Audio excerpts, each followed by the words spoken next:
கர்த்தருடைய பரிசுத்த நாமத்திற்கு மகிமை உண்டாகட்டும். இந்த நாளிலும் கர்த்தர் நமக்கு தரக்கூடிய நல்வார்த்தை எபேசியர் 4வது அதிகாரம் 31வது வசனம். சகலவிதமான கசப்பும் கோபமும் மூர்க்கமும் கூக்குரலும் தூஷணமும் மற்ற எந்த துர்க்குணமும் உங்களை விட்டு நீங்க கடவது. பிரியமானவர்களே, நம் இருதயத்தில் யார் மீதாகிலும் கசப்பு கோபம் வைத்திருந்தோமானால் கர்த்தர் நம்மை அதிலிருந்து விடுவிக்க விரும்புகிறார். அப்படிப்பட்ட கிறிஸ்துவுக்கு பிடிக்காத சுபாவங்கள் நமக்குள் இருந்தால் கர்த்தரிடத்தில் நாம் கிட்டி சேர முடியாமல் தவிக்கக்கூடும். கிறிஸ்து இயேசு இன்றைக்கு உங்களுக்கு சமாதானத்தை கட்டளையிடுகிறார். எல்லாவித துர்க்குணங்களும் நம்மை விட்டு நீங்கும்படியாக நம்மை இன்றைக்கு விட்டு கொடுப்போம்.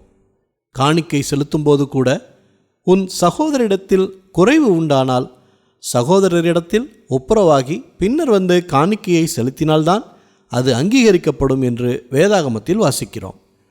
கசப்பும் கோபமும் மூர்க்கமும் கூக்குரலும் தூஷணமும் சாத்தானின் ஆயுதங்கள் என்பதை நினைவில் வைத்து செயல்படுவோம். கர்த்தருடைய ஆசீர்வாதங்களை தடையில்லாமல் பெற்றுக்கொள்வோம். ஜெபிக்கலாமா? நல்ல தகப்பனே, இந்த நல்வார்த்தையை தந்ததற்காக நன்றி செலுத்துகிறோம்.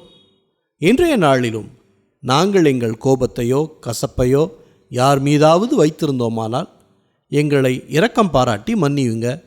உங்களுடைய சிந்தை எங்களுக்கும் வரட்டும். கிறிஸ்துவல்லாத சுபாவங்கள் எங்களுக்குள் வராதபடிக்கு இரத்த கோட்டைக்குள் மூடி மறைத்து பாதுகாத்து கொள்ளுங்க. பிள்ளைகளை நாங்கள் கோபப்படுத்தாமலும் பிள்ளைகளும் எங்களுக்கு கீழ்ப்படியும்படி எல்லாருக்கும் நல்ல ஞானத்தை தாங்க. குடும்பத்தில் ஒரு மனம் இருக்கட்டும். குடும்பத்தில் இருக்கும் எல்லோரையும் ஆசீர்வதிங்க. எல்லா துதி கன மகிமை எல்லாவற்றையும் உமக்கே செலுத்துகிறோம். இயேசு கிறிஸ்துவின் நாமத்தில் ஜெபிக்கிறோம் பிதாவே. ஆமேன், ஆமேன். இந்த நல்வார்த்தையை மற்றவர்களுக்கும் பகிர்ந்து அவர்களுக்கும் ஆசீர்வாதம் கிடைக்கச் செய்யுங்கள். கர்த்தர் உங்களையும் உங்கள் குடும்பத்தாரையும் அளவில்லாமல் ஆசீர்வதிப்பாராக. ஆமேன்.